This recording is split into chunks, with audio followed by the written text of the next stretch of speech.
put your phones on minimum noise, whatever you want to call it. Thank you. And it's about time, 9:30, and we have the cameras on us. So I call this meeting to order. It's the 2nd of December. Wow, already. So I hope everybody is ready for what we call the holiday season. I hope everybody had a good time at Thanksgiving with their families. And so, moving along, it's the time to do the Pledge of Allegiance. Director Costello. It is. Would you lead us, please? Everybody please stand.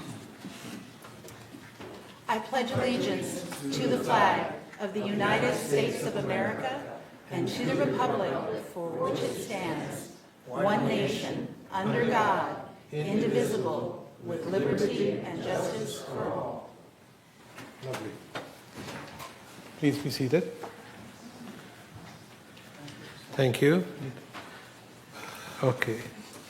I'd like to acknowledge the media if there's anybody in the room, or if not, they might be roaming around in the sky somewhere. I request an approval of the agenda. I beg your pardon? You request Approval of the agenda. I move. Okay. I would like to remove one of the issues on the approval of this agenda. Before we do that, can we just get Let's get to discussion. I move. get to the discussion point and Well, I then can do it now or at discussion. It doesn't make any difference. it does. That's what we've been asked to do. So can I get a I'll do second. first and second? Yes. Yeah. Now we can discuss it. Okay. Go ahead. You want to do it now? Yes, ma'am. Okay. Well, I think that, and to refresh everybody's memory, 11A is increasing the trust facility fee to $10,000. We have, in my opinion, we have too many people on the board, new, that are not familiar with how this works. And the other portion of that is one of the reasons that you wanted up the facility fees, as I understand it, was because we didn't sell enough properties last year. And so we can't use the trust facility fee to make up that loss, because according to the Orange County Register, they had an article about the properties in South Orange County, that the areas that the costs have went down for the properties, and Laguna Woods was number 3. So because of those issues, I think that we should take a harder look at this. Okay. Okay. I'd like to, can I add in here? Okay. I'd like to say that I fully agree that we need to put it off. As the new treasurer, I have problems. We'll get it. Yeah, Kush, Yes. we're just approving the agenda here. Correct. Not approving Not whether an discussing. item. Yeah, so But they're Director one and the Nadeau same. and Horton, So- it asked would me be to do good, so during discussion of this specific item, you guys can vote Table it. to not approve the item at that time Or and put it discuss on your a reasons why then. 28-day further hold Yeah. to discuss it further.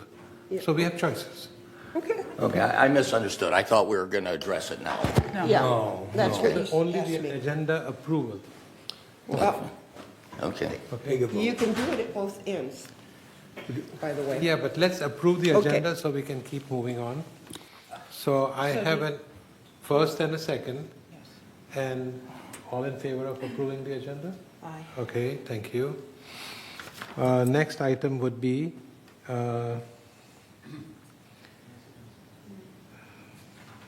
approval of the minutes. I think we have two minutes from the past, the board meeting and the agenda prep. first? Make a motion, we Yes. approve the minutes. Okay, thank you. Second. All right. If there's no objection, then the minutes are approved. Let's get to the report of the chair.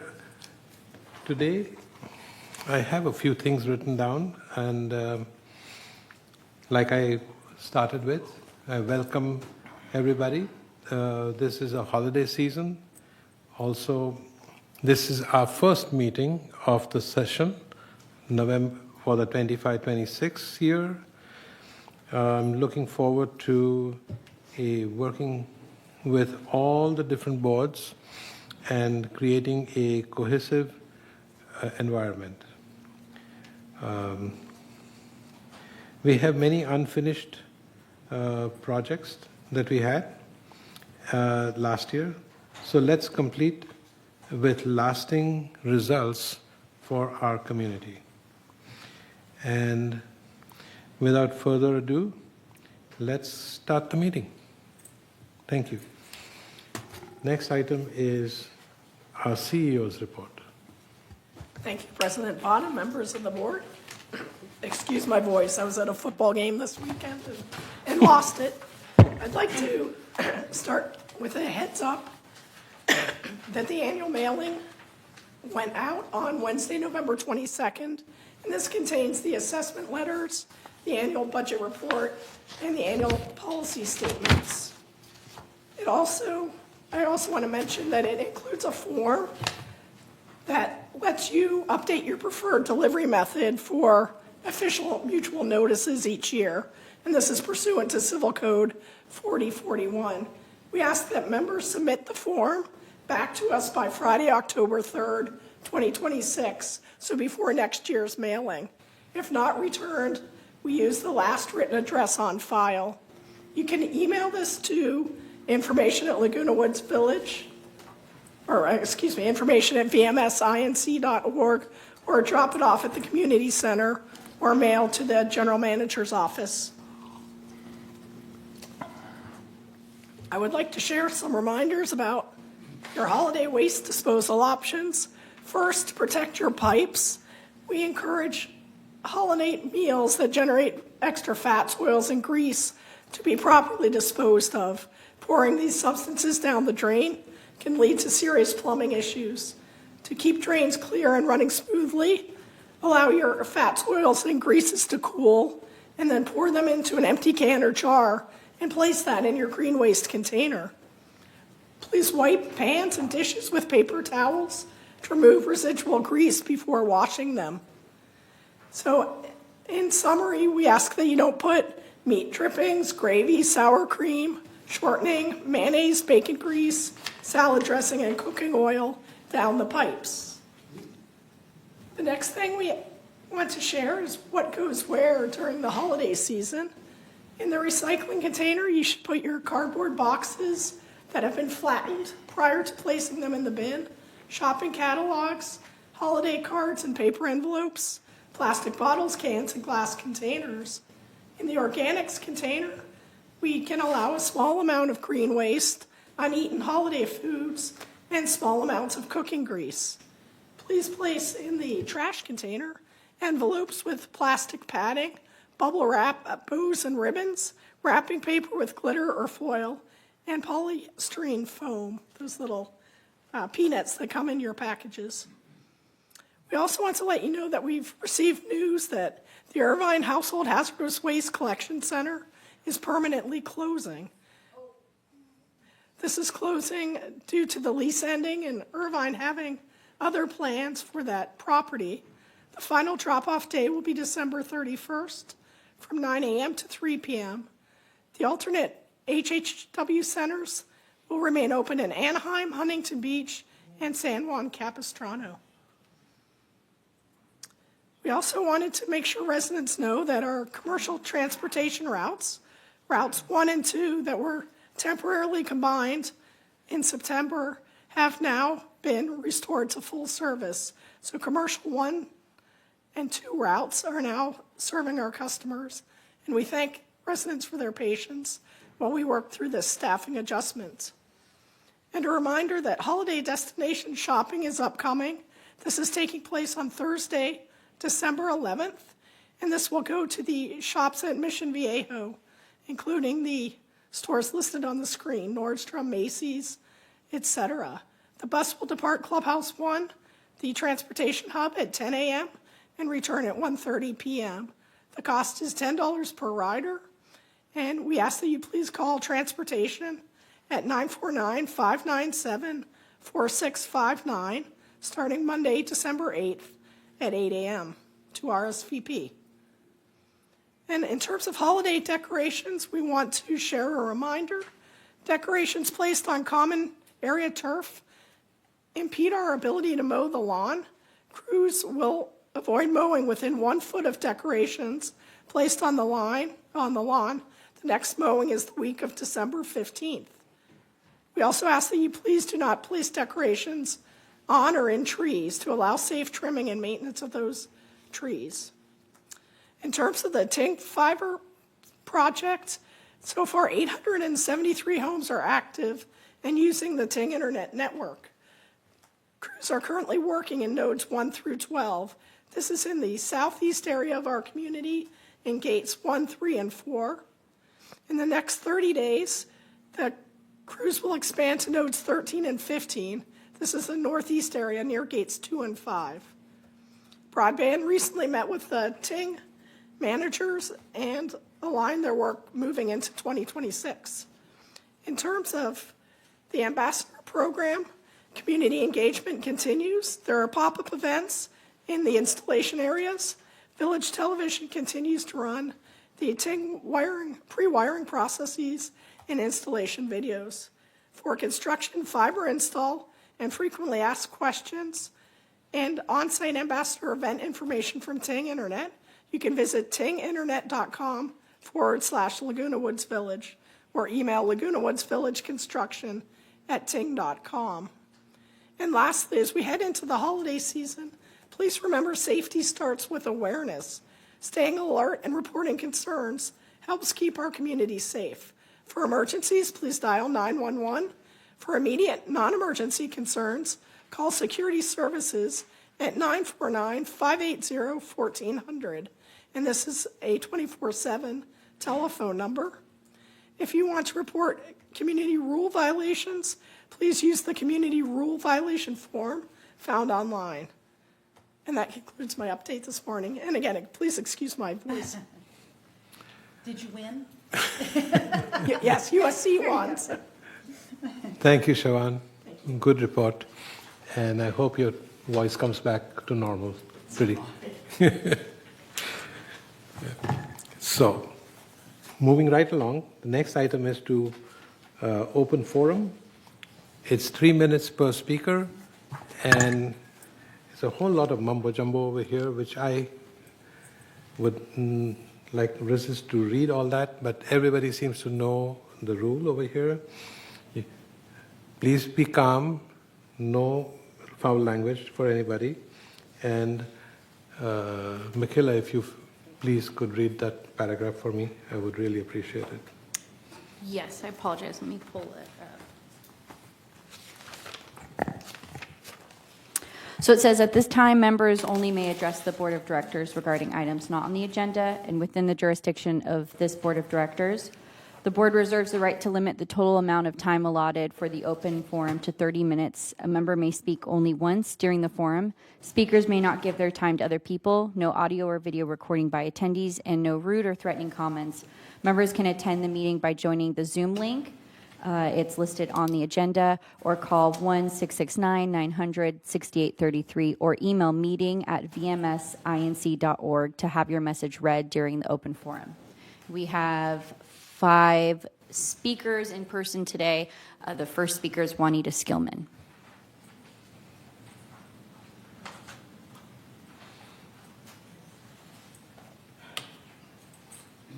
Good morning. I'd like to report today on the library, and your library volunteers worked 571 hours in November to support 1,821 residents who visited the village library in November. 2,167 items were circulated through the front desk, and 27 residents were added to the catalog. You have to sign up with your resident card, which then becomes your library card, but we have 27 new members. The library was only open for 22 days in November because of holidays, and several of them were rainy, so we had not as many people as usual. I'd also like to announce that this Saturday, the library will hold its annual Holiday Library Bazaar at Clubhouse 1, December 13th at 2 p.m. It's part of the Dazzling Darlings that is put on every year. So we have a booth, a table, an area there. Now, the Holiday Bazaar is a great way to pick up Christmas gifts. We have wonderful tabletop books, big ones that people like to have for show. We depend on donations at the library. So when somebody orders a book, reads it once, they don't have room to store it, so they bring it to the library. If we already have it on the shelf, we put it into our lightly used, and those are the ones that will be available at the Holiday Bazaar. These are all used books, but they are practically brand new. Most of them have barely been read, barely been opened. You'll find a wide variety of books, DVDs, as they say, coffee table books, a lot of different things. So I encourage you to come, support the library. All of the funds that we collect there will go to buy new books. Also, we welcomed yesterday at our supervisors meeting the new Clubhouse 1 supervisor, Miguel Magdaleno, who was at Clubhouse 5 and is now Clubhouse 1.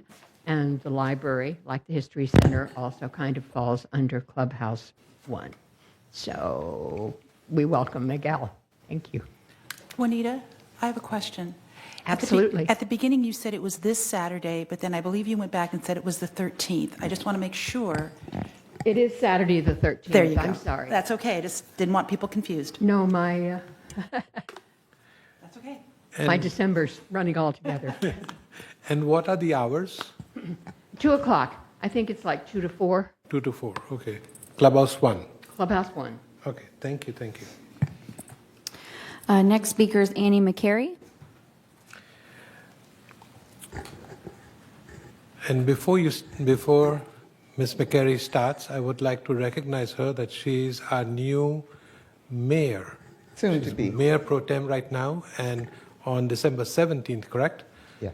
She will be sworn in as the new mayor of Laguna Woods. Thank you. Welcome, Thank you. Annie. Thank you, President Pata, and to the entire GRF board. Thank you for the service that you provide for this community. I am here today to talk about one of the village's best kept secrets, and hopefully it will not remain a very well kept secret for much longer. You may have passed it. You may have passed it 100 times in your drives throughout the community and never noticed it. It's right at 24266 Cali, Oregon, next to the library, which you just heard about, on the right as you enter Clubhouse 1 area. And inside this building, you will find an incredible treasure, part of what has been this best-kept secret for such a long time. The history of our village preserved with so much care in this Laguna Woods Village History Center. They are open daily from 11 a.m. to 10 p.m. daily, and you can also make an appointment by calling 949-206-0150. Now, what really makes this place special is not what it is, but how it's run. The History Center is not affiliated or supported by any government structure or by the village itself. It operates entirely through the endowments, donations, and volunteers, people who love this community and want to preserve its history. And I tell you why I'm so grateful for having the History Center here.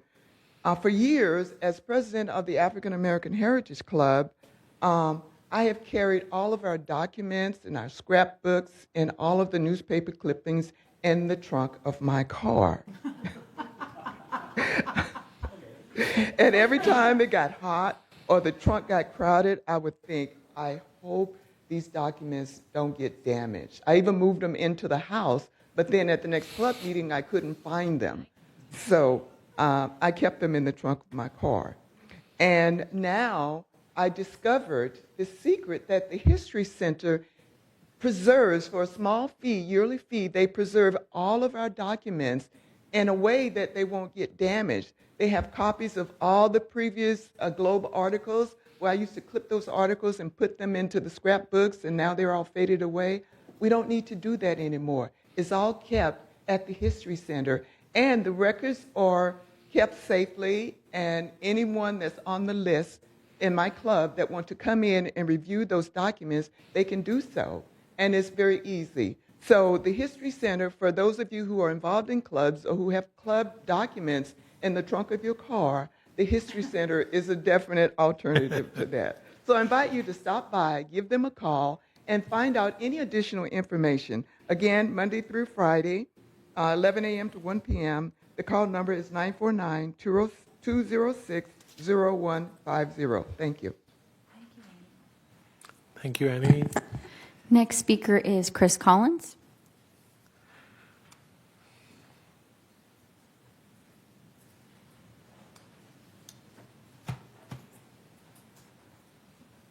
Good morning, Chris Collins, 3306Q, and I'm here with another update on the work done by the Foundation of Laguna Woods Village, which we do on behalf of residents experiencing temporary financial crisis.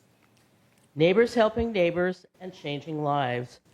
What makes a community great is not simply the golf courses or the weather, it's the people and the kindnesses that they show one another. As a result of your donations and support, the Foundation of Laguna Woods Village has been able to help neighbors who are struggling. Medical bills, dental care, caregivers, groceries, gas cards, emergency response devices, hearing aids.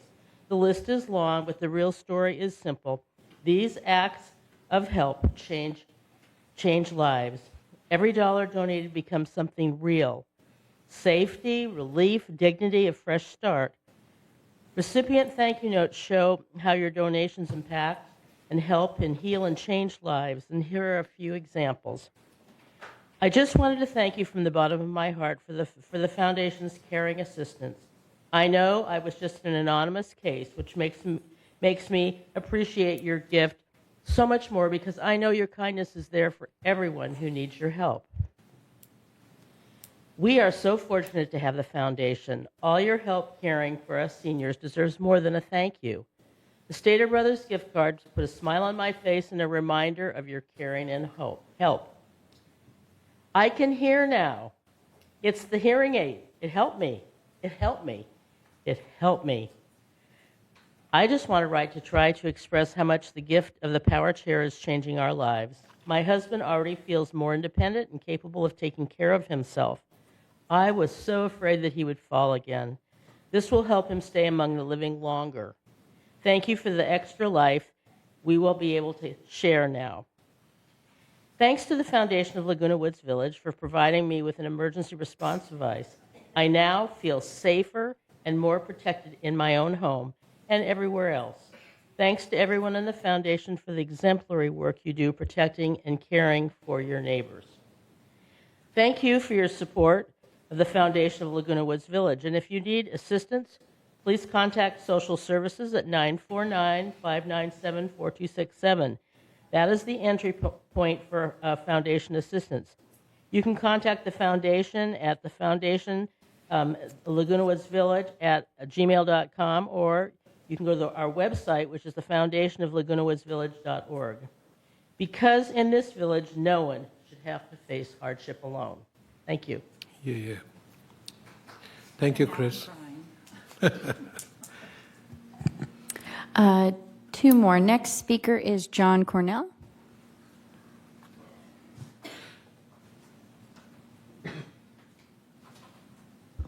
Good morning. As many of you know, I am an ambassador for Ting. There was a written article in the Globe maybe 2 weeks ago that said that the Ting ambassadors, 6 of us, were told to promote Ting, Ting Mobile. That is not true, period.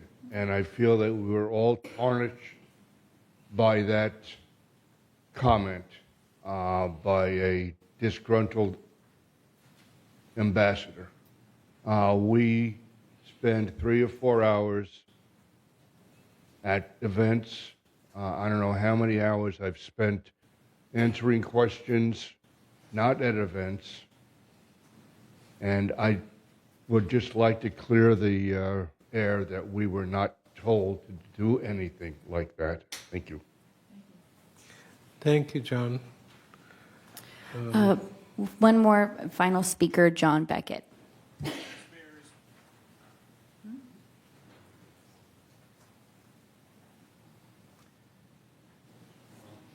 Welcome, new directors. Thank you for making the commitment. In November of 2024, the GRF board voted to transfer $9 million out of our trust facilities fund. I objected to that transaction. I've been coming here for about 12 months now, trying to resolve our dispute out of court. GRF's lawyer offered to go to mediation. I agreed. GRF's lawyer offered to use a retired Superior Court judge as our neutral third party, and I agreed. I offered to be bound by the judge's decision, but the previous GRF board would not agree. Allow me to repeat my offer to the new board. I promised to pay 1/2 of the retired judge's fee, and I promised to accept the judge's decision as final and binding. I'm asking you to make the same commitment. Thank you. Thank you. So, as response to the speakers, I'd like to thank you, Juanita, for the marvelous job that you and your team does at the library, and we appreciate it a lot. I encourage everybody who's hearing to go to the sale, which is on the 13th of December, and that would be a further encouragement to the library to do all the great stuff that they continue doing. Next is Annie McCary. Congratulations again, Annie. I would try my best to be present at your swearing-in ceremony, and I encourage everybody to show up at City Hall on December 17th. It's in the afternoon, as far as I know. Correct me if I'm wrong. Chris Collins, as always, your team does a tremendous job of supporting all our community or with whatever needs that they have, and thank you for that and keeping it confidential so nobody has to feel embarrassed or in any way, but we should all support the foundation in every possible way. And lastly, John Cornell, thank you for the update, and duly noted that you, the ambassadors, are not being forced to do anything. And I was at a meeting with Ting, and I heard that they are doing the best to get the installations done on time and correctly, and if there are mistakes, they are attending to the mistakes as soon as possible. And lastly, John Beckett, I understand what you're saying. If this is an item in the hands of our attorney, then I don't think we want to address that over here. I appreciate your concerns, and I recognize you for thinking about the best for our community too. Thank you. Anybody else have any thoughts? Want to respond to anybody? No? Okay. So let's carry on. Next item is the consent calendar. Consent calendar means that whatever's in the consent calendar is approved with one vote. And so the first item is recommendations of the Finance Committee, and that is normal. It's every month, same thing. We just approve whatever we did in our finance meetings. The second item is update the GRF committee appointments, which, as you all know, can be amended whenever necessary. And so with that, I call for a approval of the consent calendar. Thank you, Martin. Anybody else? Do I see? Yes, Brad. Thank you. Brad seconds it. Discussion? Thank you. Discussion? Yes, yes. Should we go over the edits of the committee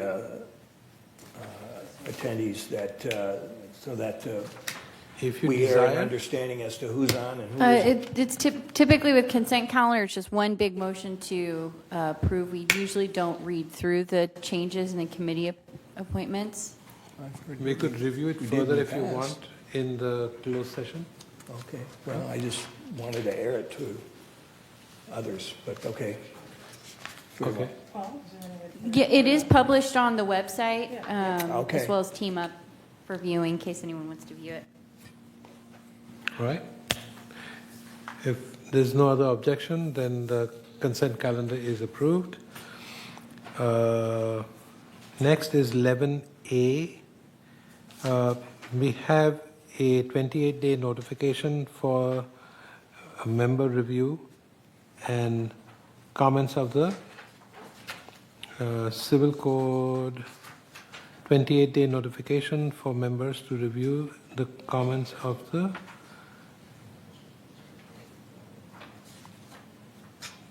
This is in short the facilities fee, that the trust facilities fee that we had put it on a 28-day hold.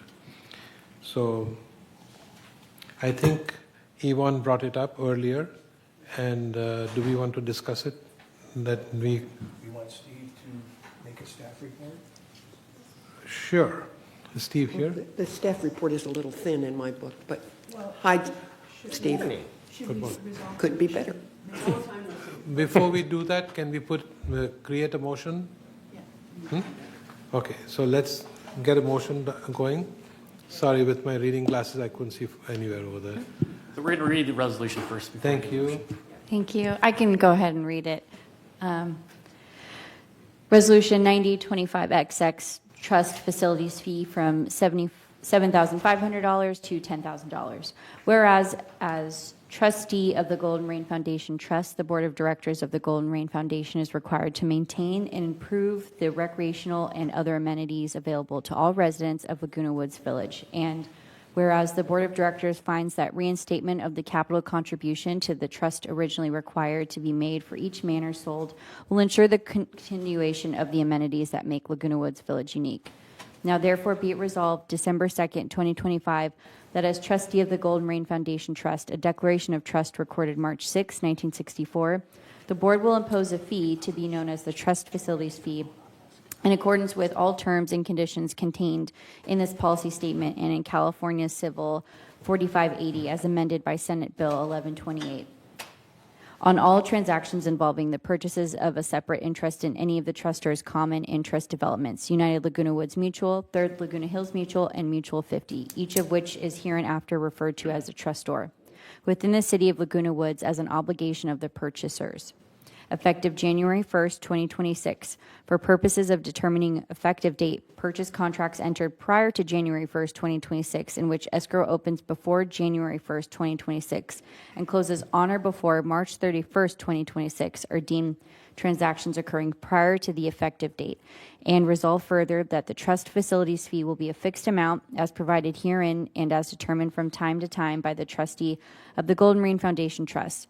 The entirety of each such fee, when and as paid by the purchaser, shall be deposited into the trust facilities fee fund and shall be applicable to all such transactions, excluding the following transfers of a separate interest.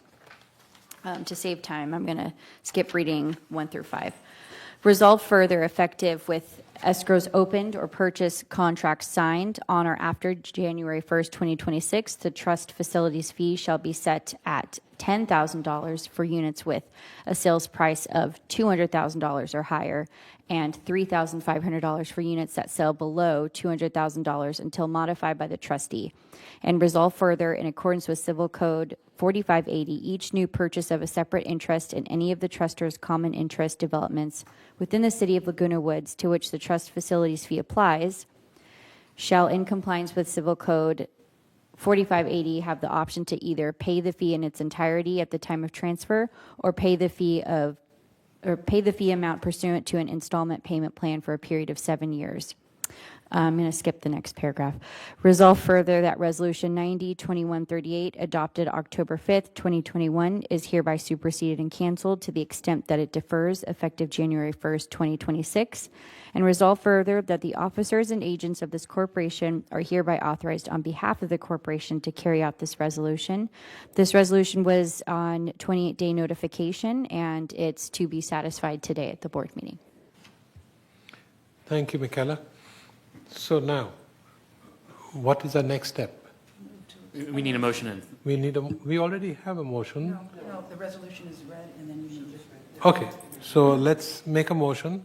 I make a motion to approve. Thank you. I second. Thank you. We have second and third, and discussion. You have the floor. Go ahead. Thank you.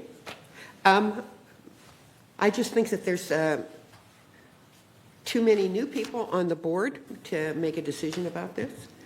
I think that we need to hear more from Steve to justify this increase. And I know part of it is that last year we didn't collect enough money because we didn't have enough sales. And so now I'm reading articles in the paper, and it's telling me that our sales are going to go down more because our prices are going down. But how can we sell anything if we're charging $10,000 for a transfer fee just to be able to buy a home in here? That's my objection. Okay. If you're done, then it will be Martin. Yeah. I totally respect and understand Director Horton's concern about this. I've wrestled with this thing, saw it go from 5 to 7,500, and now we're looking at another bump. I know that we're looking at the budgets from a 5-year perspective, and we know that GRF is going to be taking some hits in the coming future with respect to revenue. And so there's going to be concerns. The trust facility fee, it's a pretty basic and simple thing. There's no complexity to it regarding the what it's for. It's just one of those, you gotta take it under the chin kind of a thing. And I know that there's mixed feelings about it, but I have apprehension. I'd like to hear from Steve if we could. Would be a good idea. Can I Before I just do that, say- I think I'll let I was going to say, Madam right Mayor. now, we're discussing whether or not we're going to discuss it. So the question that Director Horton brought up is, should this even be on the agenda, or should we table it?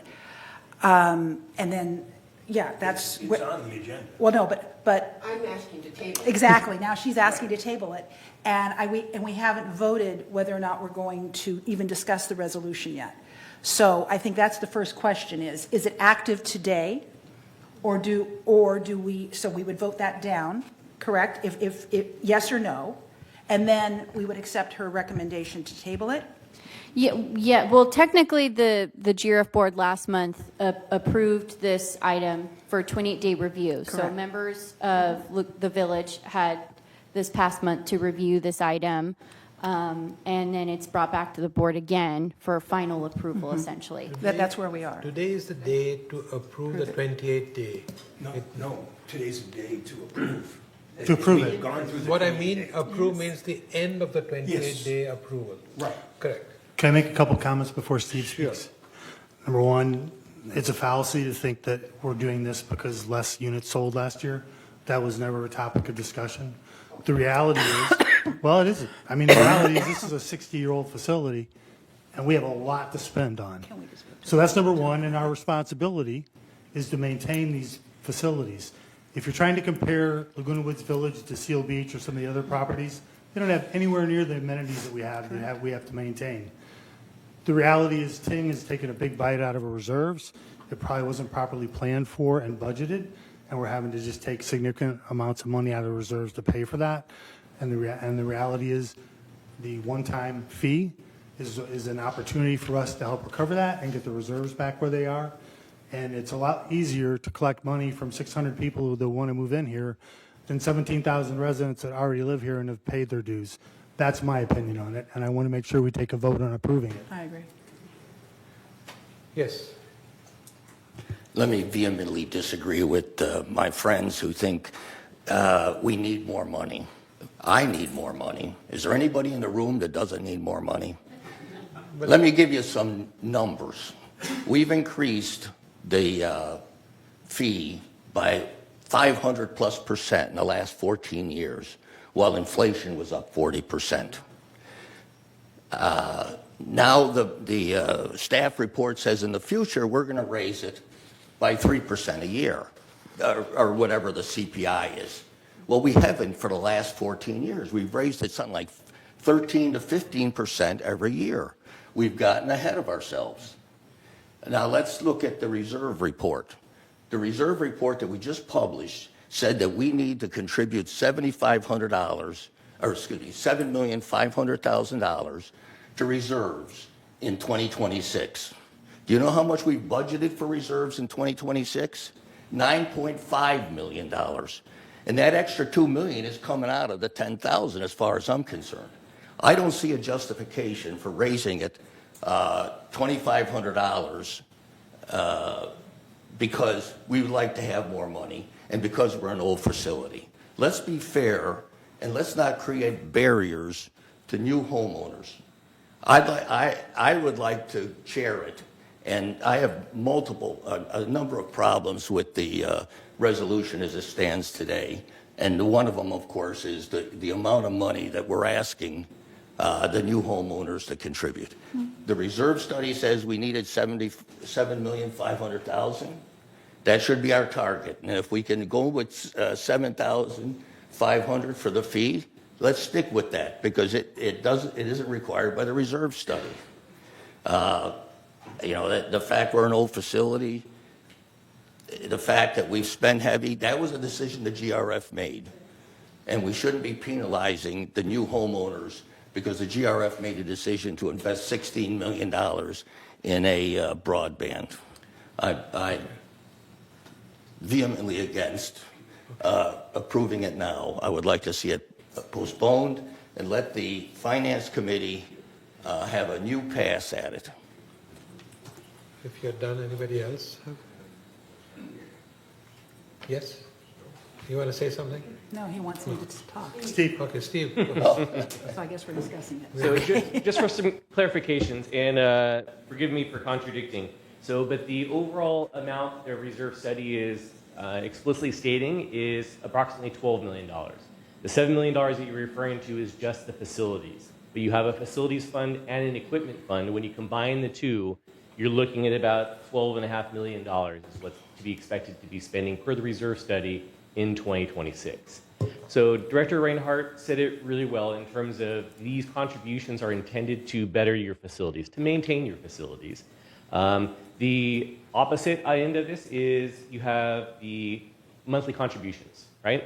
So the reason why you've had to increase your contributions to the trust facilities fee is because we've been holding the line on your monthly contributions at $17 per man per month.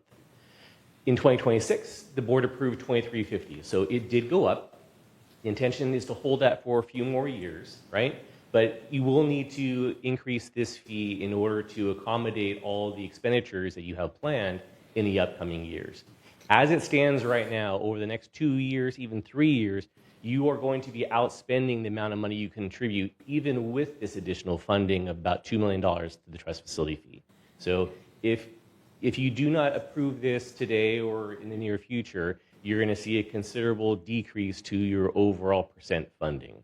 So by the end of 2026, by the end of 2025, you're going to be ending the year at about $23.5 million in your reserves. By the end of 2026, it's going to decrease by $2 million, presumably as long as all the funding and the expenditures take place, down to 21. In 2027, it's going to go down to 16, and then we'll start going through a recovery phase. But the point was made a moment ago with regards to Ting. So there is an investment that's being made into the community, obviously to replace the fiber and upgrade. But there's also additional expenditures that will be presented to you here probably within the next few months for additional funding. The corporate members who are interested in rehabilitating or replacing Building E. There's other funding that's going to be coming before you here again in the next couple of months. So without this approval, you're going to be coming up short to the tune of about $2 million for 2026. And if I may, one more comment. With regards to the overall manor sales, so we budgeted in 2026 to have about 627 sales for 26. As of right now, you'll see in the Treasurer's report later on that we have, as of the end of October, about 600. So presuming as long as in the next 2 months we have 20 sales, we should be able to hold the line. But again, I have no idea how many sales we're going to have next year, but as long as we're consistent with what we are seeing in 2025, we should be okay. Good, thank you. Madam Vice President. Thank you. I have many questions, one of which I think you answered, but I'll give you another. What's the estimated number of manor sales per year that we're expecting or that you predicated for 2026? 627. That's what I thought. Okay. What percentage of those sales would you consider at the over $200,000 threshold? I have that number in another report, but I don't have it here with me. 80-20, 90-10, 60-40? It's probably 90-10. Okay. All right. So I'll jump to the last one. So how'd you come up with 2,500? What was the increase basis? No, how was it calculated? Why do you think, or why do we need 2,500 additional dollars Sure. per new resident? What was that predicated on? Sure. So each year, when we're forecasting this out, we're assuming that we're going to increase it to the tune of about $500 to $1,000 on an annual basis. But rather than having that increase on an annual basis, we hold the line for a few years and then we bump it. Okay. So it's been 3 to 4 years. The last time we increased, this was was in 2020. So enough time has gone by with about $500 per year to $1,000 that we thought this would be the appropriate time to bring it forward. Okay, and that will increase our revenue 627 Correct. times 2,500. Correct. Or, well, 10,000, but the variance would be 627 times 2,500. Okay. Mm-hmm. All right. Thank you. Anybody else? Yes? Feel free to correct me anytime, Steve. I'm sorry if I misread the reserve report. I'll take the liberty of going back and double checking you because I thought I read it pretty clearly that it was 7,500. But Sure. I may have missed the difference between the facility and the equipment portion. But I go back to comments that I rather raise the rate on 600 new homeowners than 17,000 existing residents. That's just not an appropriate approach. The residents need to pay their share. And there's the an increase homeowners. for residents, too. There's also a large increase for residents this year. But obviously not enough. Well, I think it's a balance between both of them. I think raising $500 a year is on a $5,000 is that's 10% a year. So it's currently 7,500. So if that's what you're referring to. Or 7.5% a year. And I go back to the fact that we're setting impeding people buying into our community. We're a middle-class community, and $10,000 added to the purchase price is significant. And I go back to the fact that we've increased it 600% in the last 14 years, and we're continuing here to increase it again. What do you think maintenance and construction costs have increased in the last 14 years? Way more than that. And that's what we're talking. What do you think maintenance and construction costs have increased in the last 14 years? And that's really what we're looking at this budget for, to maintain our facilities, upgrade and improve our facilities. And that is incredibly more expensive than it was 14 years ago. And inflation was 40% over the last 14 years, not 600%, 500%. Maintenance construction is probably way more than that. Okay, 80, Inflation is a barometer of 80%. a variety of different things. Guys, this is not an argument place. If we have taken staff's assistance to understand this, you have something more, Steve? Yes, definitely. So 2 points. With regards to the percentage increase, the 7.5% that you're referring to, we've already gone 4 years without increase. So I don't want to say that you can drop the 2,500 increase to something to the tune of 500 because time's already passed. So this is a catch-up in essence. And then with regards to the 400 to 600% increase that you're referencing in the trust facility fee, part of the reason why you've had that increase is the fact that you've not increased your monthly contributions to the reserves. Again, it's been $17 for a number of years. So if that would have been keeping pace, then you wouldn't have seen the sharp increase in the trust facility fee. So again, it's a combination. So the trust facility fee plus your monthly contributions that feed into the reserve account. So if you're going to hold the line on one, you're going to see a sharp increase on the other. If you take a more balanced approach, we can discuss that in the future. If you were to have chosen to have not increased the trust facility fee for 2026, it would have been roughly a $15 per man per month increase to your reserve, which is probably about an 80% increase to that contribution. So a significant increase. I think, yes. I think we're missing a point here. The increase is not 10,000. The increase is 2,500. Correct. And, well, 10,000 is the final, but they're at 7,500 now. Correct. Right. So, and that's been like that for 5 years. So, I mean, just inflation itself is, and the homeowners, the real estate appreciation is high enough to absorb a tiny $2,500. Agreed. So everybody is saying the right things. It's just, it's how we interpret what we're saying. So the 25, I just did a real quick calculation. According to Steve, we were 2 million shy of what was required. This $2,500 bump makes up that 2 million. Yes, it It's like 1.8 million. It makes up that difference. So I think we need to look at just the difference between 7,500 and 10,000 and not the 10,000.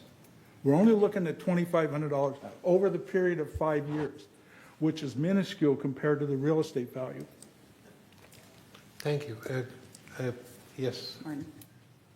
Yeah, the 650 that's being added, that was to pay back what we're spending on the Ting project. It's about $1 million a year. That makes up half of what we're deficit there, just the 650 there. And it also keeps us in line that when we go to 27 and we absorb the internet and DirecTV costs, that will stay below the 20%. Am I correct in what I'm saying? Yep. So we've got hooks in place to to make up some of that. And you know, that supports what Ivana's and Jim has brought up. But I just wanted to get that clarified, that that 650 is in there was to build, or to pay back the Ting build. Yeah. And just as a reminder, forgive me, Director Kelsall is not in the room apparently, but with regards to, as a reminder, from a market perspective, so both Seal Beach and Rossmore up north so have a similar fee, but theirs is higher, right? So your Rossmore fee, I believe, was $14,000 as opposed to what we're prescribing here. Seal Beach is lower, but it's on a per-person basis. So if you have more than one person in the manor, it's going to be well in excess of what we're recommending here. Can I make one more statement? One second, I want to say something. There are different ways to evaluate this, and we have our own way to evaluate it. And we are doing what is important for our community. And I know the real estate market is taking a little dump, as I would call it, but it's not going to stay there for all the time. It's going to go up. I didn't say that. Yeah. So with that, you have the last word. Maybe not the last word, but something struck me, and I did highlight it, and it's something pursuant to what you said. In 1979, the fee was $3,100 per resale, or approximately $13,500 in today's dollars. If you think about it, what was going on in this country in 1979? We had the gas crisis. We had mortgage rates going out of control. And if $3,100 didn't stop people from buying in 1979, and it didn't, that's $13,500.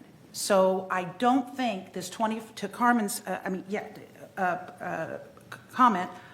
I really don't see how this is going to prevent anyone from coming in here, especially when they see the value. And we have to keep reminding people of this. I see it all the time. We just went through the HOA mutuals. Oh my God, we're increasing $65 in United. But look what you're getting for that. My God, I went out to the desert this weekend. PGA West. Oh my God. It's insane, $100,000, and they don't have half the amenities we have. So this is a good value, and we need to keep the facilities up. And if this is what our financial team is telling us we need, this is what we need to do. And it is a blip on the screen to these people. It is not a barrier to entry. Thank you. I totally agree with that. I sell real estate on the side, which I haven't done in the whole year. But I know that people are not going to stop buying in Laguna Woods for the $10,000. They are going to stop because the market prices are going up and down, and they are going to wait for the bottom of the market and pay whatever they think is the smallest price for the unit, not for the $10,000. And I talk to customers all the time, and they don't worry about the $10,000. They buy $2 million. There's a house for sale for $2.5 million in Laguna Woods. You think somebody is going to feel shy to pay that money? No, they'll buy it. It's a 4-bedroom house, a rare commodity that we have. So I think we should not hesitate on this one. You have something to say, Carmen? Yes, I'm going to keep going back to this point. It's only $2,500. Correct. That's what we're looking at. An average price of $465,000 for a condominium. We're talking about $2,500. That's a drop in the bucket compared to the 18,000 residents that have been living here for 20 and 30 and 40 years that their property's appreciating, but they can't move anywhere. They're stuck. So that's a community that has a built-in residence that is not growing. We can't generate any more income. So it only stands to reason that it's a small increment. It's $2,500. We used to call this key money in the lease business. When you lease a building or lease a commercial building, Yeah. You know, if the rent's $5,000, you give me $500 for the key and I'll let you in. That's all this is. It's very minor. Okay. If we have done all the arguments, then we can, I'm not done. okay? We land up cherry picking numbers. The lady, Jean, talks about, what did you say, in 79, it was 3,900? In the staff report, 1979, the fee was $3,100 per resale, or approximately $13,500 in today's dollars. And that's cherry picking, because what was the fee in 2014? I think it was around $1,500. So they go and choose something back in 79 that the GRF board had lowered to $1,500 and use that to calculate that it's out to $13,000. That's cherry picking your numbers. Let me ask Steve. Steve, what is our percentage funded on the reserves? So you're at 40% as of the end of this year.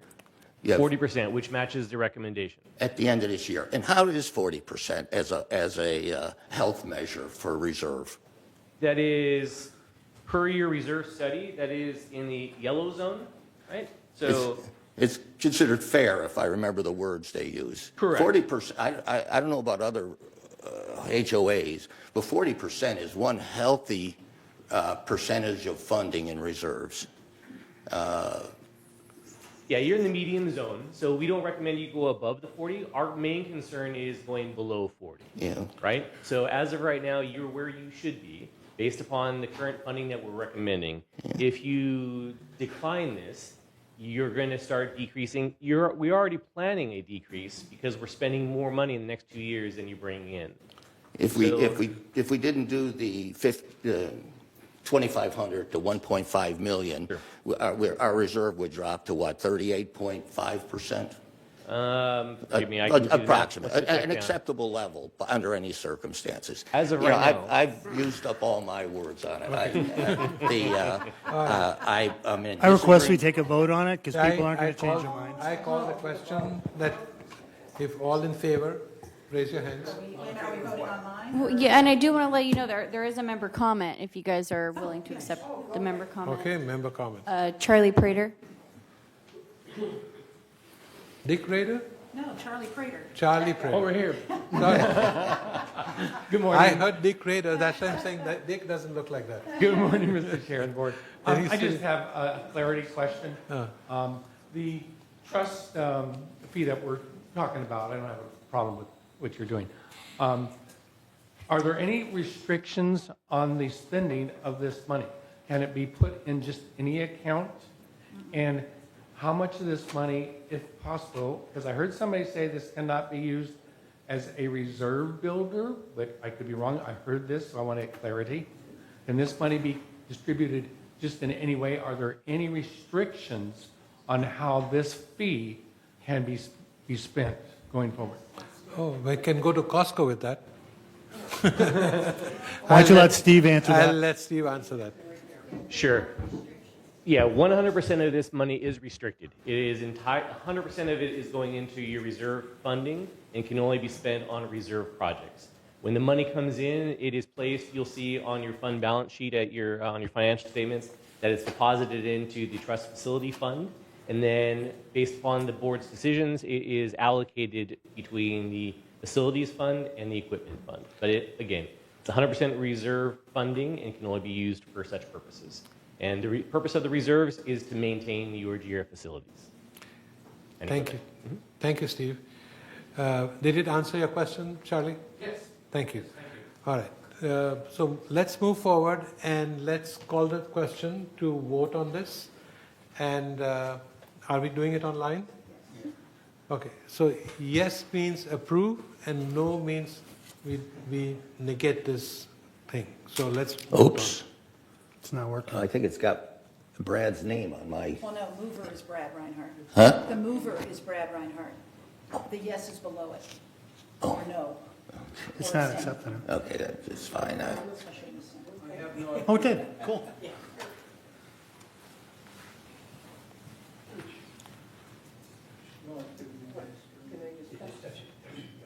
this.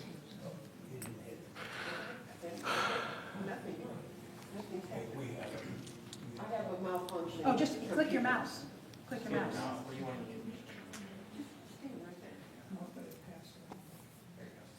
Thank you. So, I am a computer nerd. You just have to click the mouse. All right. It passes. Okay, so with that, we see that the motion passes. Yeah. I've improved. Last time I lost 9-1. So I take what wins I can You get. did get an abstain added. I think this Okay, we done. Nice. Thank you for, I mean, it's good conversation, good arguments, and I totally agree that everybody has their own view, and this is a place to air it out. Thank you. Moving to 12A, entertain a motion to approve and recommendation to direct staff to follow the, where the hell is it? The recommendations. The recommendations of the tree risk assessment report dated October 15, 2025. Does everybody know what it is all about? Yeah? Man is here? Oh, there he is. Mr. Kurt? Good morning. Good morning. This one's an easy one. Yes. Following, if you all recall, back in June, a large eucalyptus tree fell on a laundry room in United. So that spurred us to do an evaluation of all of that species of tree, the blue gum eucalyptus and a couple of subspecies along with that. Those trees are prone to that issue, generally only in turf areas where they get too much water. That tree fell due to dry rot inside it that's not visible from the outside. So there's 3 levels of tree risk assessments, 1, 2, and 3. 1 is a basic assessment, which we perform on every tree every time we trim one. So it's just basically checking the health of the tree. So a tree risk assessment is not necessarily looking at the health of the tree, only it's looking at the potential damage that tree could cause should it fall. Because a lot of trees, the damage is deep inside and you can't see it without destructive testing. So tree risk assessment looks at your trees to see whether they're going to fall on an occupied building, a busy street, things like that. So out of you have 99 of these trees, only 46 of them fell within the range that we would look at for your assessment. Most of those trees are either adjacent to the golf course, up on the hill over here at Gate 14, where if they do fall, they would cause no damage. So out of the 46 trees we assessed, we determined we hired a master arborist to do it, an outside arborist, someone who isn't going to make money on recommending removing trees. So he recommended that we remove 3 trees, trim 1, and treat another one for beetles. So we are already planning on that, assuming you guys approve it. But we just wanted to give you an update on the health of your trees. Okay. Yes. So in looking at the spreadsheet here of the 46 trees you said, there's some yellow ones here, what they're highlighted in yellow. Those are the ones that we're talking about, or? Those are the higher risk ones. Those are the high-risk trees. Okay, so moderate high-risk trees recommended or candidates for removal. Yes. So we're talking about removing all of these? Yes. Okay, I have a question then. If these are rated at C, I see one that's rated D, and it's not highlighted. Should we not be looking at that one too? No. 605991. Because it's, like I said, we're looking at Location? all of the things, the Okay. location. Okay. The carports are considered low risk because they're not occupied, generally. So as opposed to a residential building.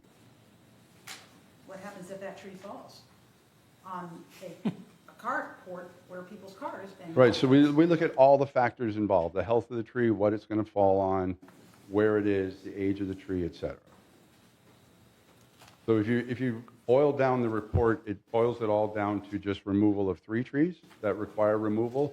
The other ones we're watching, they recommended some other remediatory actions such as trimming the ground cover away from the bottom, fixing the drainage, things like that. All that other work is already happening. So all they're recommending is removal of 3 trees. Okay. Cool. Yes, sir. 2 questions. Do you have a map of where the location of these trees are at? Yes. Because it's not in the report. If one could be provided. I could provide one, yes. Okay, maybe bring it upstairs or something, and then, but the Yeah, other... I'll be seeing you guys talking about trees and clothes, so I can bring Okay, yeah.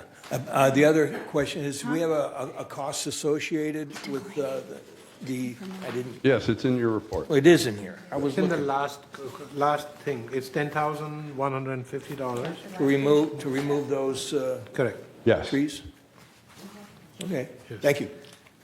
I think this is one of the cheapest work that we're going to get done. So if there are no other questions, I call the question to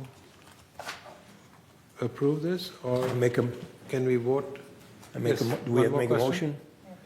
Have you made a motion? No, we haven't. No. No. Okay, let's make a motion. I'll make a motion to approve staff the- recommendation, yes. This recommendation. First and second, yes, thank you. If there are no other questions, then let's get to the voting. It's on your screen, please take a look. I did have one procedural question. Why isn't Landscape just able to approve a $10,000 expenditure without it coming to the full board? That's a question for Kurt. We could, but part of this whole process here was to inform the board that way that the risk assessment was performed. Okay, And thanks. generally, we get board approval on non-scheduled removal. Thank you. Okay, it seems that we have all agreed, a unanimous agreement, and this item is approved. Let's move forward to the next item. Entertain a motion to approve resident request to use of community center third floor room for the tax program. From what I understand, this is a temporary use of the third floor. Allison's here. And hi, Allison. Good morning, President Good Vada, morning. members of the board. Yes, this is for temporary use of the room from February 3rd through April 15th in 2026. And also requesting them to be exempt from the staff bill rate fees that would be required for that. And obviously, the long-term recommendation for that room is to repurpose it for staff offices. So this would only be for the 2026 tax season, and it would not interfere with that process going forward. Thank you. Make a motion to approve. Make a motion. Okay, second, yes. You have a question? Discussion. Yes? As long as I get a tax refund. They're pretty good. They found me for Jeannie, you had a question. I have some questions. So it says exempt from staff bill rate fees for setup and takedown, I saw in the report. What are the estimated number of hours at $35 an hour? You know, it would depend on, because the room would be open on Mondays and Fridays, so. Would have to knock we, down and set yeah, up? so it would just Well, yeah, you depend. would, but only We could leave Tuesday, it, we could Thursday. leave it set up unless there was a special training or something. So I would estimate maybe $500 max total. Okay, and I noticed that you said specifically, or here specifically for intake, right? I'm sorry, what? For intake. So this Yeah, would be this- the initial conversation that people would have with the tax. It's for their, I think they would be using it for drop-off of and it helps with their traffic flow. Right. I do have Barbara Harris here if you want more specific Just details a on how question that is, where program would people be operates. picking up? If not here, where would people be? Same picking up? location. Same location, perfect, okay. Thank you, Barbara. Awesome. Any other questions? Then let's call the question to vote on this. This is a fabulous service that we provide to our community. So let's vote. Okay. Did mine go through?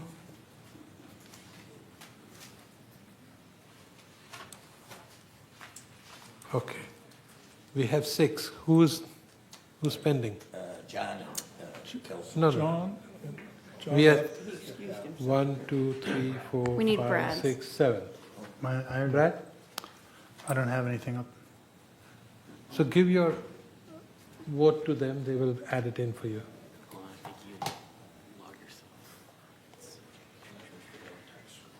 I already did it. You,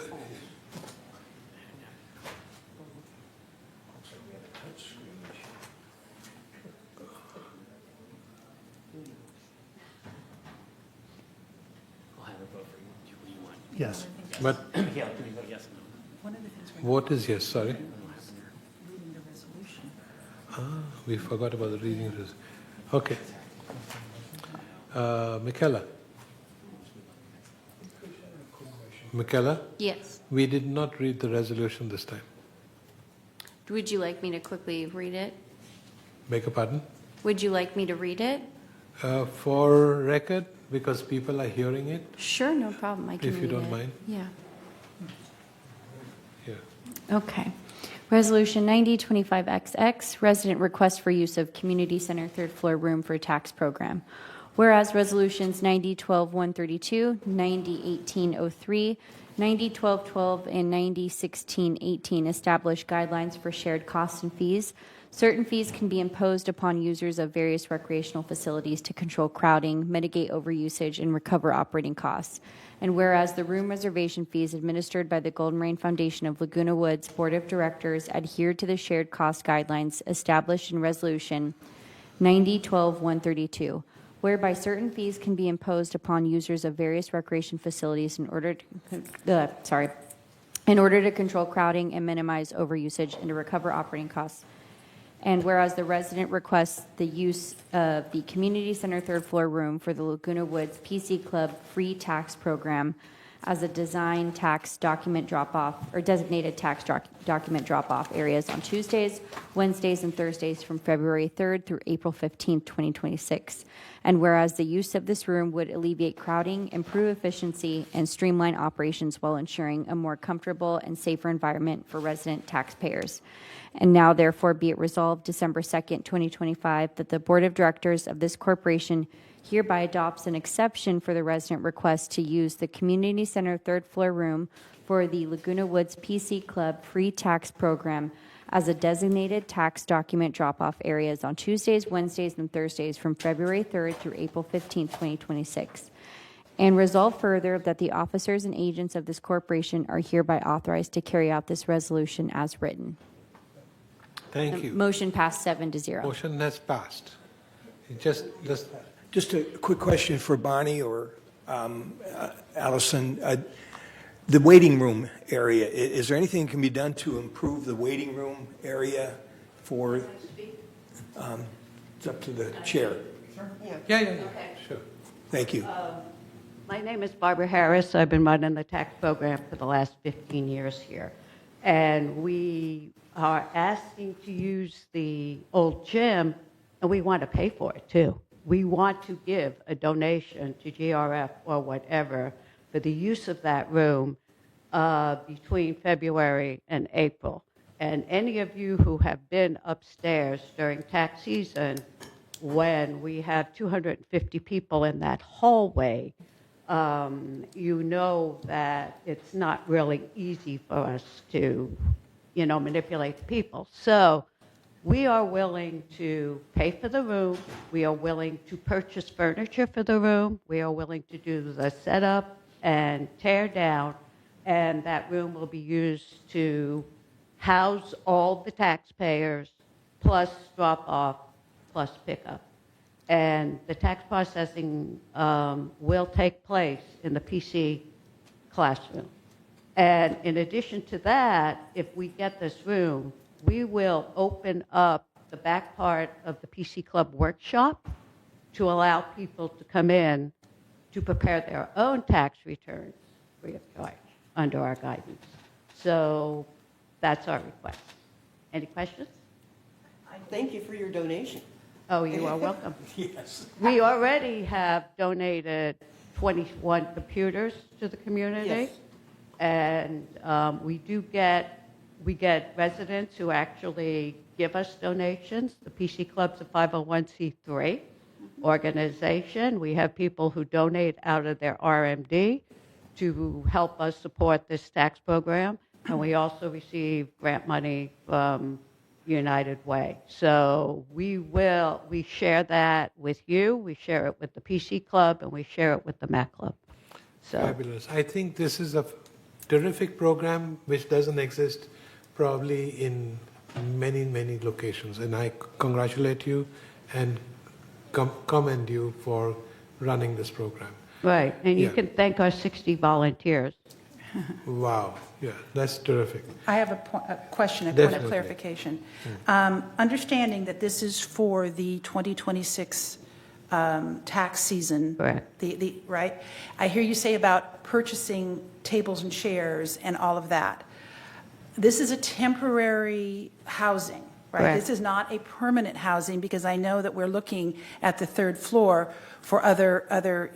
I just want to make that very clear that this is for 2026 only. I understand that. We've been running this program for 20 years. We have been in Clubhouse 5. We have been in parking lots. We have been in a lot of locations for 20 years. So we understand every year is unique. Okay, I just Thank wanted you, to make sure everybody understood that. Good Okay. point. Thank you. Okay? Yeah. Question? Yes, Martin. Married filing separately. Still out? Yes, well, you know what? We'll put you down at a computer and you can file your own return with our guidance. Out of scope. All right. I love this kind of environment. Lovely. Good. Moving along, we already approved your request, so you're welcome to stay and listen to all our banter. Thank you. Next item is our very popular item on our agenda, and that is the Building E, isn't it? Yes. Okay. No. Oh, yeah. Building E. So, I see Manuel over here. Manuel, what do you have to tell us? Good morning, I think it's still morning, members of the board. Manuel Gomez, Director of Maintenance and Construction. The item before you is a draft RFP request for proposals to solicit proposals from architectural firms for the design of a new Building E. The GRF Space Planning Ad Hoc Committee on October 20 voted to recommend that the GRF Board award a contract for the design services. The document in your packet is a draft RFP that, if approved by the board, our purchasing department will put out for publication. We would expect that if this moves forward, we would bring back in either your February or March meeting with the results of the procurement process and hopefully a recommendation for an award of a design contract. Okay. Yes, sir. Is there a resolution? The Space Planning Committee approved to replace the existing building where it's at. Correct. Was there anything from the Space Planning Committee regarding possible other locations? Not at the October 20 meeting, but the Space Planning Committee met over the last 2.5 years, and they looked at a variety of different options. I have not heard of other locations, and that's my concern, is that we're going to put money into a design that we ought to consider a different location. The Space I Planning... know it's got to go down. The Space but Planning does it Committee need did to- look... Does it need to go up in the same location? And that is the recommended location before you. That's what the Space Planning Committee recommended. The Space Planning Committee did look at other options, as did previous GRF boards. They looked at looked at 6 different clubhouses in a space planning study. They looked at moving staff into this building instead. The Austin and report. Displacing. Yeah, So they know did look that. at several options, and this is the one that was recommended. Thank you. Martin, it sounds like the question is, that what I'm hearing is we're putting the cart before the horse. We haven't established a spot yet for us to create design requests for. Is that what your concern I is? believe that we should look at, to come to a consensus of the location before we start looking into doing the build.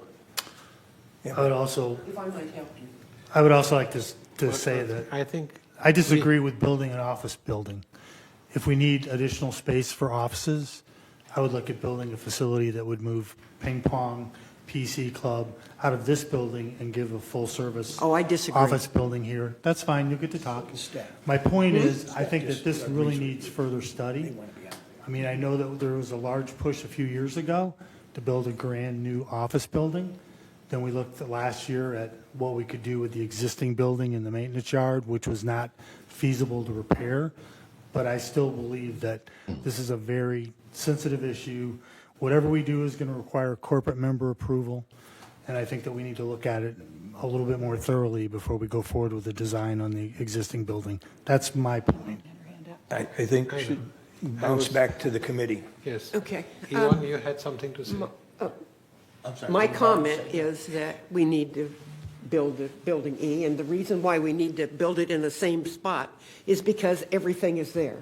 The infrastructure for our security department is there, the charging stations, yes. No, for maintenance and for. I didn't say. It is, you know. But for security, Not it is. security. All their storage stuff is over there too. So it's an issue for me. Only for, it's, you know, for maintenance and for landscape, that's all there. Supervision, they want to be there, but security does not have to be there. That's fine. We all have our own thoughts and we all have our own thinking about Well, what we need to do. Anyway. But it is a point that we have to agree on today, that do we want to ask for an RFP to go out to make the design? So we are here to vote for it and tell the staff what they should be doing. So at this point, do we have a resolution that we need to read? Yeah, we just need a motion. Sorry, we just need a motion on this one. There's no resolution. I thought we made a motion, didn't we? No, we just. Okay. You don't. I can't remember this. Why didn't we have so many motions? Okay. So I called for a motion to follow staff's recommendation or make a motion to see what we want to do next Yvonne? about building E. I make a motion that we accept this RFP. Okay, we got a first and a second. So if there is no other Discussion? Any member we already discussion? had discussion. Well, go ahead, Jim. Go ahead. If you want to say something, go ahead. Yeah, I lose track of when we're moving from the. I think it's coffee time. My comments are a function of whether we're going to proceed with the RFP or not. If we're not going to proceed with the RFP, then my comments are mute. That's what we're discussing right now, whether or not to proceed with the RFP. Correct. But not approve. Yeah. I don't want to, well, see, I want to comment before it's approved. And this is your time. Okay, there we go. I appreciate all the guidance I can get. Thank you. A couple comments I had was on the staff report. I would have liked to have seen more milestones. The milestones at the moment are, there's 5 milestones: release RFP, award engineering contract, city checks and permits, award construction contract. I think there needs to be more milestones in there, like release of the construction RFP or whatever else, the milestones that need to occur. Just I like milestones. My next comment is in the, where is it here? I've got to find my comment. I was looking, I see, let me just ad-lib it. I see where VMS has reviews with the design group, and I'm sure with the construction group too. But I want to ensure that the GRF, before VMS makes any commitments, that the GRF board is briefed and gets their 2 cents worth in. Meaning when you get a review of the proposed design, that before you bless that design, that you come to the GRF board, and the GFR board gets to get their 2 cents worth in at each step of the way. I didn't see it in there. I assume that's generally the way VMS works. But it is. It is. Yeah. Yeah. We have to approve for them to It do actually whatever. goes beyond the GRF board, it has to go to corporate members. Correct. Well, the bigger decision, if I could say, the bigger decision does, but once you've released the RFP, you've got a contractor, the contractor's gone to work, he's going to come up with a first order design. and it's going to go to VMS. And I don't think that has to go to the corporate board yet because they're refining the design. But I just want to make sure that, and I think I got a nod, that before they approve any design steps, that they come to the GRF board as a minimum. Yes, Martin. I believe we're doing committee work here.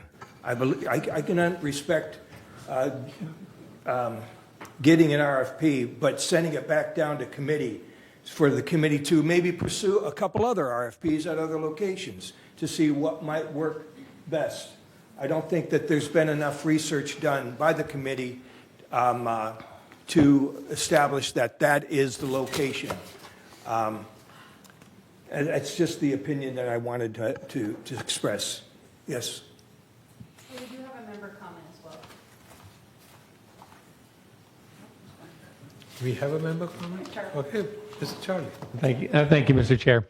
I've listened to this conversation for years, and I up and down, all around, denials and all this stuff. Something I just heard. You want to do a quote out, the RFQ, and then I heard for the first time you don't have a place where this is going to go as a final site. Do you know the cost of putting in a building on a piece of property when you have a contractor that says, oh, I have to bring in sewage, I have to bring in electric, I have to bring in all these things. So you're sitting there getting an RFQ for somebody to put a building up in a wonderland where you don't know how much that's going to cost to put that building on, which is going to be a huge additive to the cost of the building. Thank you. Actually, this proposal is to put it where an existing building already is. So that infrastructure is there for this particular proposal. Yep. Our suggestion is we might want to look at other things, other places. But you're absolutely right. Yes, Sorry. Yes. Just a comment to what Charlie said, that the whole foundation needs to be redone at that location. They got to go deep to start all over to make it right. So there is a huge construct. It might be better for us to look elsewhere. That's all I'm saying. That cost is going to be in that. That's right. So this issue has been going around and round and round for several years, okay? And people forget the importance of our security being separate from being in this building in case of a disaster. That is the biggest reason. We don't want security being upstairs. It was upstairs one time. They didn't want to be there. They would rather be separate. If this building, if there were a disaster, they have a better response if they're separate than to try to put them in here. Not only that, there's been a lot of complaints when they were up there because people don't want to see the security people running up and down the stairs, okay? The other issue is parking. Where are you going to put 141 cars, okay? There are a lot of cars for security. So you can't put them here. We don't own the parking lot. So there's a lot of things that are not being thought about in regards to building E. And I'm going to say again, the location is the best location, and that's been proven and said over and over again. Not in this building, okay? Thank you. Thank you, Bunny. We'll take your advice. I'm telling you it's an issue for me because I've seen this for years. But look, we are a brand new board, Okay. only here for the last few days, I would say. It's not even a month since everybody was elected. So we need to all calm down and review this correctly. Out of the last board, there were only 3 members who are on the board from the previous board. Okay? So No, I'm just passionate I about understand. it. I understand. I So hear you. I hear that kind of almost like anger coming out. No, I'm not angry. Yeah, but it almost sounded like that. So I want to make sure you understand that everybody here needs to know and learn whatever they need to before they make a decision. Just in Yes. response to Bunny. Bunny, was going to say Bonnie. Bonnie, thank you. The emergency operation plan requires actually for us to have not only an operations center, but a backup location for an operations center. And so regardless if it's out there or here, and with today's technology, that I did that all the time. There was always an operations center and an emergency operations center. It was two different locations. Correct. And we got to do the same thing. It's not just one location. Thank you.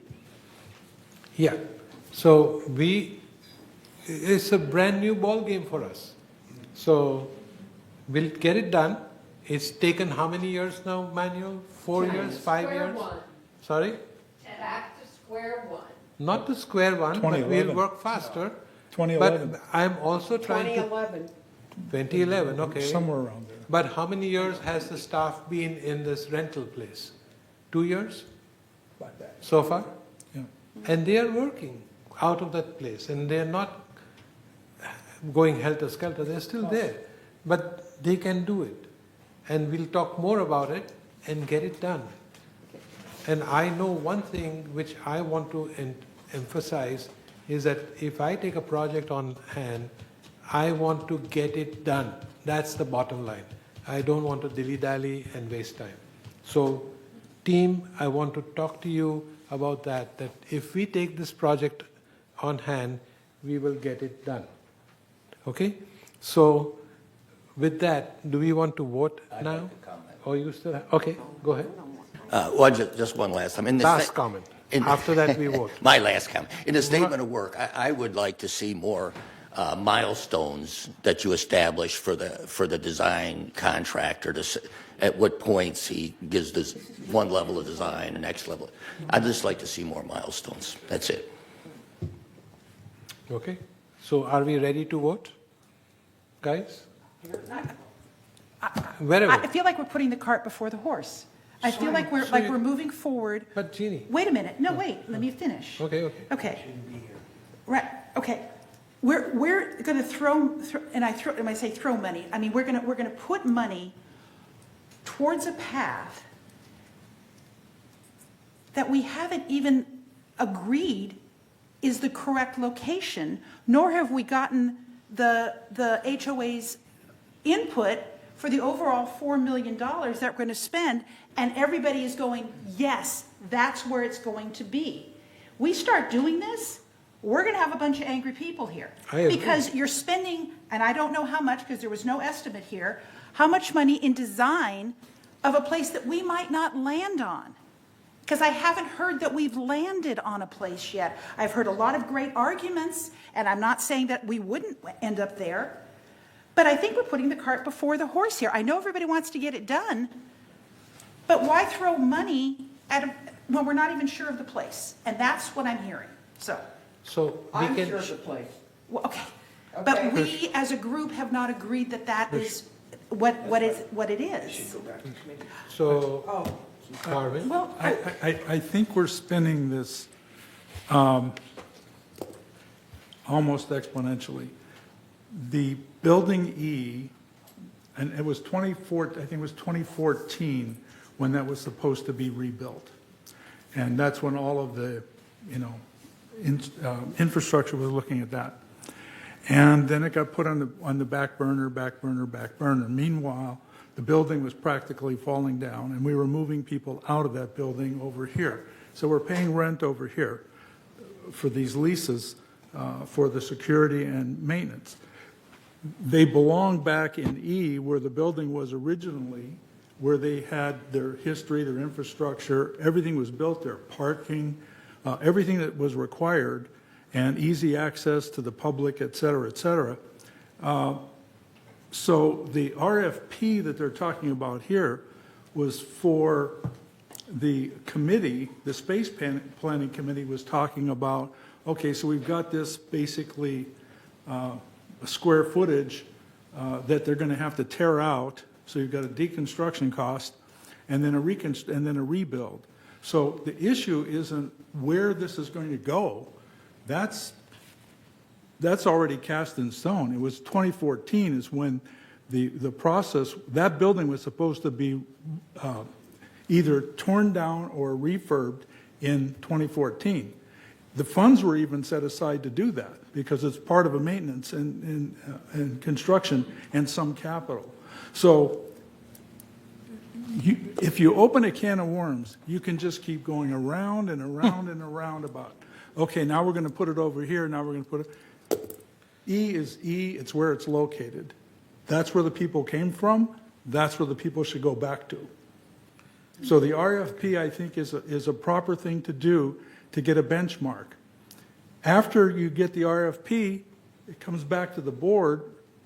Then the board makes the decision whether they want that building to be there. If they needed a different RFP in a different location, that's a whole different meeting. It should be the committee. But it is not the right moment. It's not a space planning committee issue. It is for taking care of what's here, but if we're talking about expanding something or changing something, then it goes to the board. You have to create another committee to do that. Okay. My estimation. Okay, so I am going to ask that we have made all the comments, we vote now, and we decide whether we want to move forward or not. And that would be the best thing to do. I agree. Okay? So Somebody has to make a motion. it's already made. It's already made. Already made. We're voting. It's down here. You made it. It was a long time ago. Okay, I'm sorry, but we are moving forward. There's no more member comments. No more member comments. Yeah. Okay. Please go ahead. Boy, I'm always on the wrong side of the vote. That'll change someday.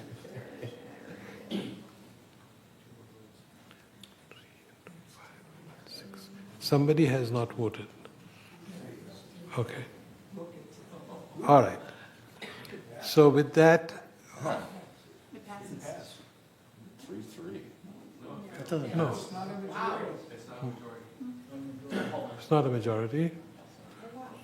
So what do we do?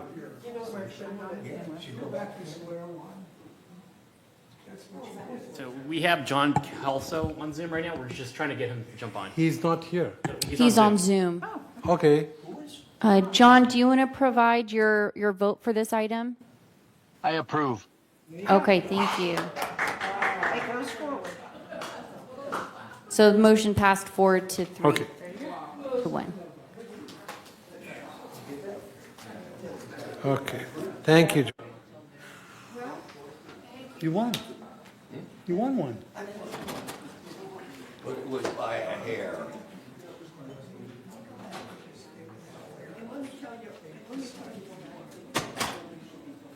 Okay, we're moving on. If appointment for officers is the next thing. Sure, yes. All right. We taking a break? Cushions, unless you all want to take a break. Let's hold off because we're doing a vote next, so we want to hold off on that one. If you want to take a quick break right now. So we're doing a vote for the secretary. So I think you probably want President Bada here for that. So let's all take a break. Let's all take a break. 5-minute break.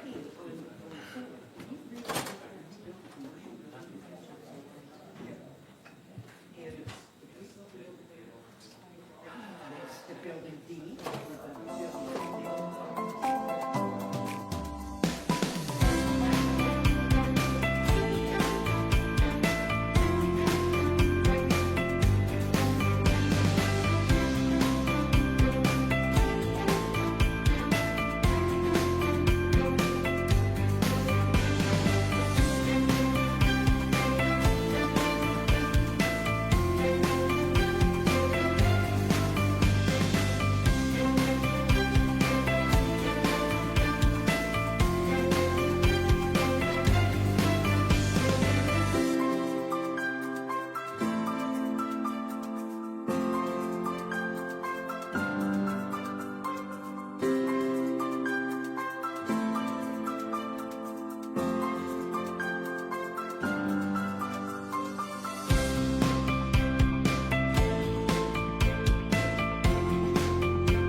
break so we can move forward. Okay. Everybody ready? All right. We talked about building E, beat it to death. Okay. So next is to elect a officer by opening nominations, closing nominations, and to elect a secretary. So do we have a nomination? Yes, Madam Vice President? I nominate Carmen. For secretary? Carmen? For secretary, the only position we have open. Oh, good. Do you accept? I decline. Okay. Yes, Martin? I nominate Yvonne. No! We have to have a secretary, people. We nominate, hey, who's not here? We nominate John. John Kelsall. He's on here. He should be able to accept. Under one condition. Let me see. I can take the notes, so I'll be the note taker. You don't need to take notes because staff does the notes. Okay. Okay? You only have to read sometimes. Okay? And again, when we vote in the next group on January 30th, we can redo this if you so desire. Okay? Okay, then he accepts the nomination. Okay, appreciate it. Do we need to vote? Or Yeah, so now there's item 12E is the resolution. If you want, I can go ahead and read it. It's no, hold on a second. Uh-huh. Is there any other nomination? No, he was elected by acclamation. Okay, so that's what I was going to get to, that if there is no other nomination, you are elected by acclamation. Congratulations. So congratulations, and we appreciate your... Being strong-armed, yes. Unanimous. All righty. So then now we need to read the resolution. Resolution 9025XX, appointment of officers. Resolved on December 2nd, 2025, pursuant to the Golden Rain Foundation bylaws, Article 9, officers, which sets guidelines, terms, and responsibilities for the election of officers to this corporation. The following persons are hereby elected to the office indicated next to their names to serve. Kush Bada as president, Jeannie Costello, first vice president, Martin Rosa, second vice president, Carmen Pachella, secretary, Jim Nadeau, treasurer. Resolve further that the following staff persons are hereby appointed as ex officio officers of this corporation: Siobhan Foster, vice president ex officio; Carlos Rojas, assistant secretary ex officio; Steve Hormuth, assistant treasurer ex officio. Resolve further that resolution 902576, adopted November 12, 2025, is hereby superseded and canceled, and resolve further that the officers and agents of this corporation are directed on behalf of the corporation to carry out this resolution. Thank you. So with that, I make a motion, we accept the resolution. Thank you. Second. Second, if there is no other, We don't have to vote on screen. so the resolution is accepted. Next is, with that we complete all our necessary tasks. Next is we've already taken the 5-minute break, so we are now to committee reports. The first committee report is the Finance Committee report from our treasurer, Mr. Natu. It's time to do your report. Are you going to put that up on the screen for me? Of course. I hope you'll bear with me. I have a lot to learn. The GRF financial report, this is the combined reserve and operational. Combined, we have a negative of $1.4 million. Of that, about $500,000 is operating alone, and the rest is reserve. So the question is, are we going to make that up by the end of the year? And I need a trend line to tell you that, and I don't have it. So at the moment, we're in the red, $1.4 million. Next. And this is operating only income. And as you can see in the bottom right, we're in the negative 564. I'm advised that if we land up in the negative at the end of the year, that's where contingency funds come in to get us to zero. Next slide.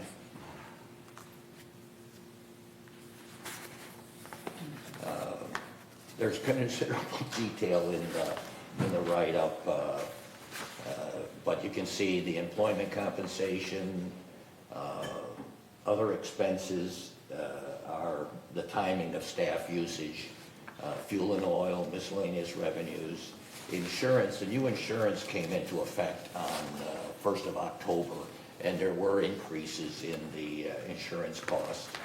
We all understand utilities and telephone. Interesting, I learned something new. Cost allocation is where GRF pays back United and Third on where we overcharged them earlier and didn't spend the money that we had planned, and so we have to pay them back. No. Anyway. Broadband services, that's going to be an albatross around our neck until we get over to the new broadband. Interesting enough, something I also, you looked at, there's, in broadband, I think our expenses on broadband are something like $5 million, and I thought, man, that's a lot. Well, it turns out our cost on broadband to buy services is 4-point-some million. So most of the broadband that we charge people is eaten up by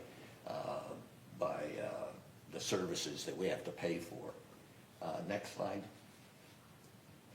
I won't, you can let you read this by yourself. This shows us our revenues, broadband services. Seems like 48% come from that. And of course, 45% of our costs come from that too. So you can take a look. I don't think there's anything I need to point out on that. Next slide. This is the expenses. Again, where the heck is broadband on here? Come on. Oh, cable and programming franchises is 11%. Employee compensation, like as we can expect, is the biggest part of that. Next slide. These are the funds in the reserve. The trust. Am I echoing? The ending balance. God, is that me or is that?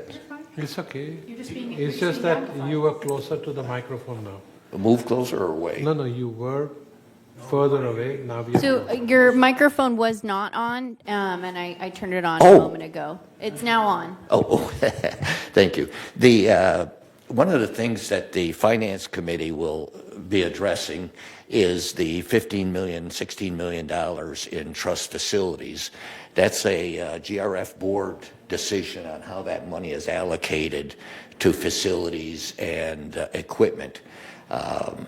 It's been a while since there's been an allocation, and we will work with Steve to determine when we need to do an allocation and what that allocation needs to be. And the contingency fee having $2.8 million in it. Okay, next slide. This is the resale history. We can see we're down a little. I doubt if we'll catch up with previous years. I think 24 landed up being close to 760 as the total number of homes sold. We'll probably pick up another 100 this year, but we won't be as high as 23 and 24. Next slide. Fund encumbrances. I'm going to have to talk. I'll just talk easy with you. I have to talk to Steve about this. What this is telling me, and I haven't had a chance to talk to him, is that we had an appropriation for 2025 of $40 million from reserves. Or no? Yeah. Well, 29 total, you're right. I shouldn't add those two up. Yeah, we had total appropriations of 30 million, and that is a lot of appropriation out of reserves. But the remaining that we haven't paid, so we've paid 19 and we owe them another 10. We'll talk to him later. Next slide. And this is the distribution between the trust fund, the facilities fund, and the equipment fund, and then to the right is the contingency, and you can see the relative size of each one of them.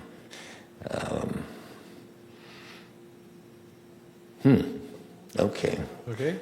Yeah. Next slide. I think you're at the Is end. that it? Is that it? You're at the end of your. You're at the end. Thank you. Next is Director Costello about the Community Activities Committee. Yes. It is your first rodeo. Thank you, Mr. President. The committee last met on October 9th here in the boardroom. And let's see, what do I have as updates? One of the things that became evident through member comments during that meeting was the brand new updated bocce courts are basically unplayable per the bocce members because they're not level. And so this was sent back to the staff to inform MNC about a request to obtain bocce court leveling quotes. So I assume that we're going to get an update at this next month's meeting on that, and hopefully we will get our bocce friends courts that they can play on. We were in the process of reviewing the recreation policy review, and to no surprise to anyone, we are still under the recreation policy review. And that was basically it for that meeting. Next meeting is Thursday, December 11th, 1:30 here in the boardroom. Fabulous. Thank you, thank you. Next is the Landscape Committee, and we met on November 17th. In that, we discussed, or we brought it to people's attention, that the Par 3 golf course building, around that, the landscape has been updated. It looks really nice with brand new plants, and it's water resistant things. The nursery software has been updated so the staff can keep a track and even assist some members if they want to get some more information about how the plants are doing and how they can assist in helping the residents if there are plants near the building with that. Then we talked about Aliso Creek trimming and the update over there, and which was very well attended meeting. People had a lot of questions, and what else did we do? There were a lot of photographs that were circulated for people to see the before and after effect of the renovation. Our next meeting is coming up in February, on February 11, 2026 at 1:30 in the boardroom. Thank you. Next is the Maintenance and Construction Committee, Director Pachella. Would you have any? Yes, to talk about? I'm the new guy in the block. Today's my first day on the job. So the latest meeting was October 8th. Obviously, I wasn't there. But I did some research and noticing that, this last weekend was a holiday week, and I missed meeting with Manny Gomez to talk about that meeting. And also I spoke with Brad Reinhardt, who is the chairman of that committee. And I was hoping that he could give us a little update, and then before we go on to Director Rosa on the Energy Ad Hoc, and the report of the Space Planning Committee by Director Bada. So if you would be so kind. Brad, Sure. to I give us mean, update. I can didn't read it. attend the October meeting either, mainly because it was in the middle of football season, and I'm unavailable during football season. But I am taking back over as chair of the M&C committee. The next meeting is next December on the 10th, and I have a meeting scheduled tomorrow with Guy to get up to speed on exactly what we have going on and what's going to be prepared for the meeting next week. So I will get back up to speed fairly quickly. Good, thank you. Thank you, thank you. Our next is the report of the Energy Ad Hoc Committee. Director Rosa. Yeah, the committee, I guess, met back on June 17th, where we just learned about how the corporate members feel about solar and EV charging, and nonetheless, but there is not a meeting planned, but just want to state that I am in favor of renewable energy, and I'm an independent voter. Do you want to talk about when the next committee meeting? Or it's not decided? Right, Okay. I did mention that. All right. Report of the Space Planning Committee meeting. It's the last committee meeting was on October 20th, where we decided on the building E, what we experienced this morning about asking for a RFP for design and what else was it? Yes. So, and the next committee meeting is not decided when we're going to have it. So we will wait for the committee to decide on when we're going to have the next meeting. When we get close to that RFP, yes. Yes. Thank you. Thank you. Report of the Broadband Committee, Director Rosa. Yes, we had our last meeting here on October 8th, where talked about the broadband project getting kicked off positively.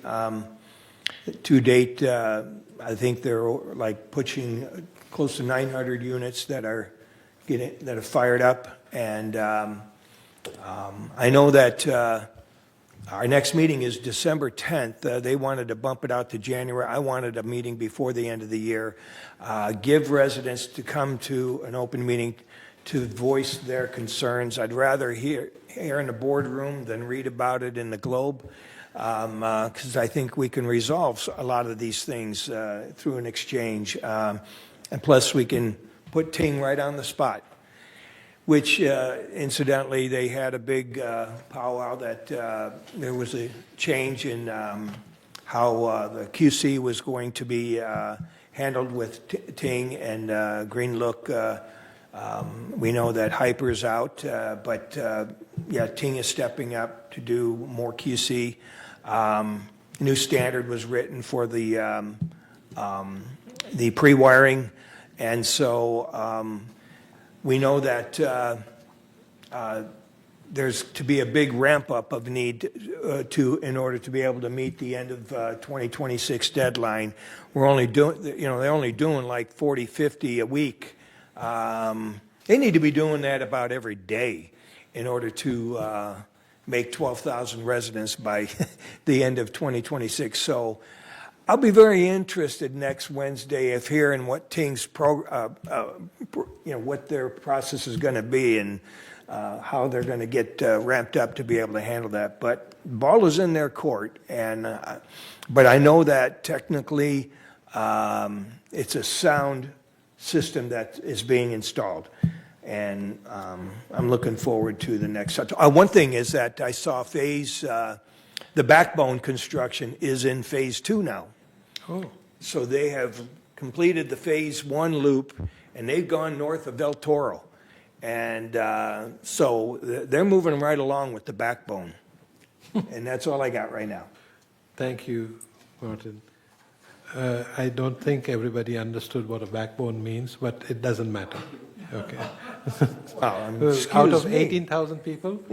All right. I have a backbone in my bag. Well, that's the main branch coming from the the 288 fibers coming out to, to the neighborhood. Then it branches off through those passive optical splitters, 1 and 32, which we're going to talk about those next meeting. So please come. Sorry, I was just joking about it, but... Anything else? Okay, thank you. I am concerned because as of the weekly update report I got this morning, 837 manners out of 12,363 are active. We're at week 29. Yes. So we definitely need to start moving these ahead, and it's up to Ting to figure out how to do it, to stay on track. I have some thoughts. Maybe we'll discuss that a little later. But let's move on. And report of the Mobility and Vehicles Committee. Director Yes, the Costello. committee last met on August 6th, and the main item of discussion was we were considering a supplemental appropriation for the replacement of utility vehicles. Jose presented a request to approve the replacement of 7 utility vehicles at the supplemental appropriation of $115,500. The committee approved that. I understand that it was rejected at GRF level. Also, the committee has instructed the staff to conduct a comprehensive review of after-hours services provided by Boost, specifically focusing on the volume of riders and the number of trips provided. As we will see in our next meeting for mobility, because I did see the numbers, Boost ridership is going up, and the number of people that are using the Boost app going up. So that's good. That's definitely good. And our next meeting is Wednesday, November 5th, so that's tomorrow at 1:30 here in the boardroom. November? 3rd, December 3rd. What did I say? December 3rd. I'm sorry. We missed November 5th. The meeting is December 3rd. That's right. So Tomorrow. why don't you carry on for the security? All right, security and committee access, again, like Carmen, I was not on this committee. I am now the chairperson of it. Lord help me. In case you missed it, we had a huge number of people in the boardroom who were vehemently against the gate automation program. Vehemently, yes. And there we had the previous GRF board approved to abolish any going forward at this time. Okay. Security statistics, one of my favorite things. Notice of violations. The number one violation here is failure to obey the stop sign. 38% of all the citations issued from August 28th to October 12th were failure to obey a stop sign. So please, you don't need to get anywhere that fast that you should not be obeying stop signs. And compliance from July to September, the compliance had a total of 2,085, with clutter being the highest of those violations. Oh, wow. I know, I found that interesting. Noteworthy incidents, shout out to our security services department. They had the great shakeout on October 16th at Clubhouse 1.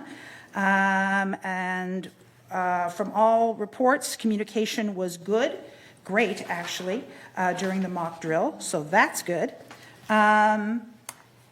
One of the things for items of discussion, currently security services is actively recruiting gate ambassadors. There are 3 shifts in the department that are fully operational 365 days a year. So if you are so interested, it pays, I think, $18 an hour. If you're looking to pick up some money, they could use your help. And there are 250 security cameras strategically placed around the community. I cannot tell you where. It's confidential.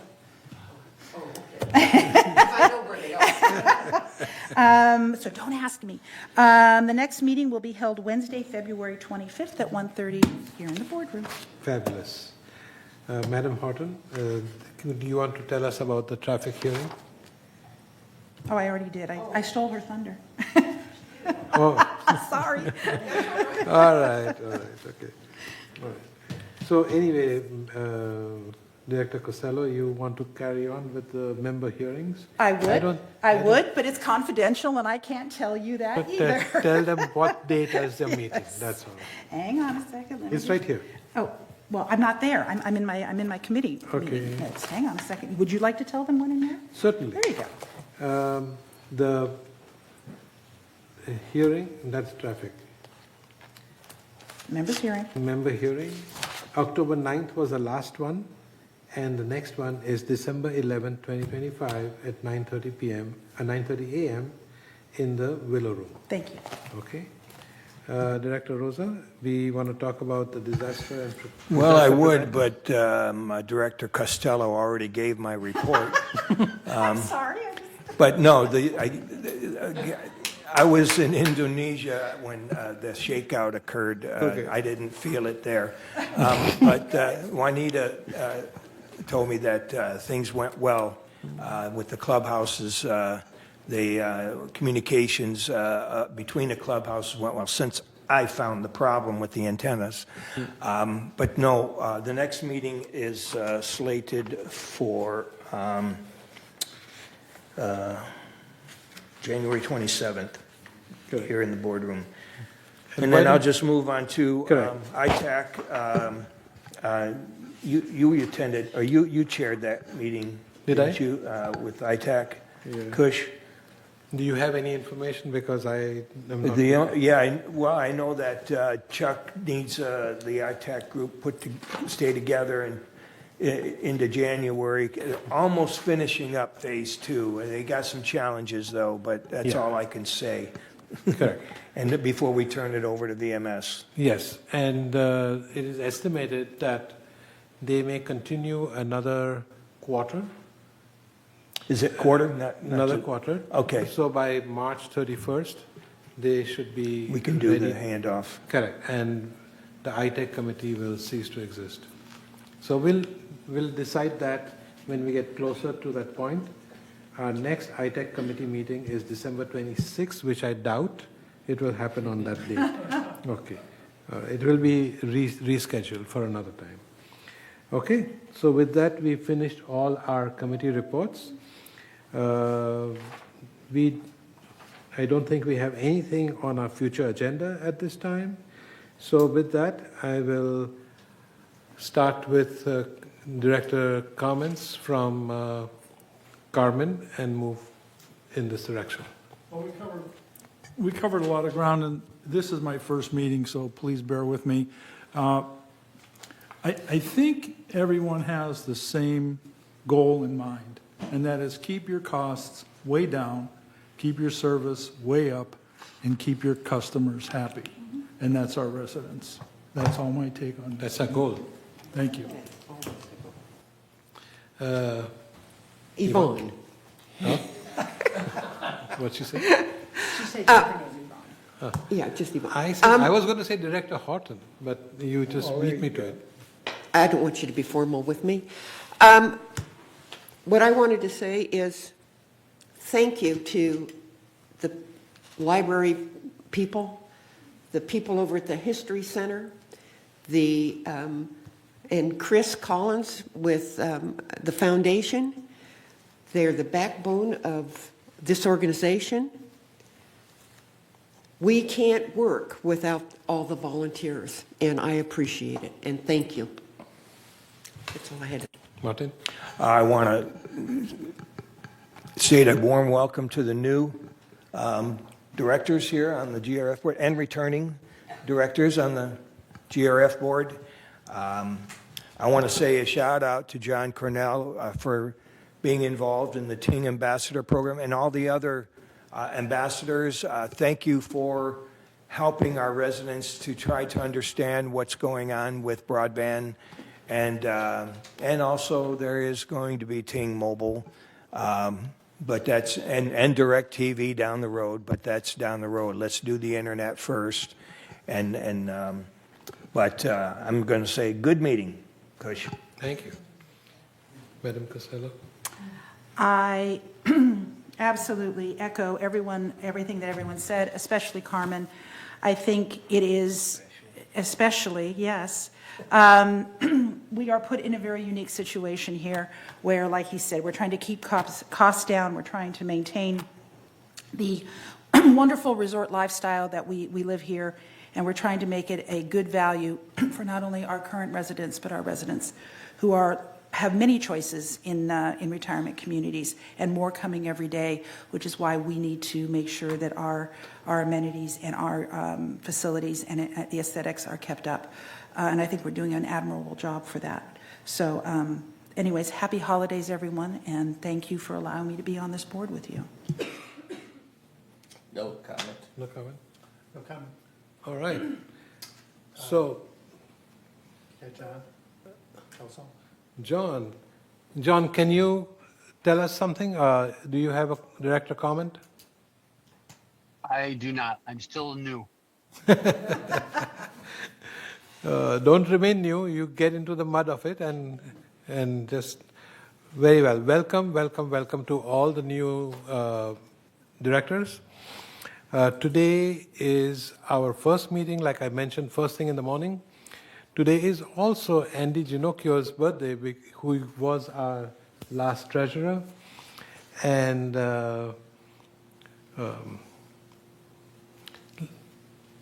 we all have the same goals, which we all heard over and over again.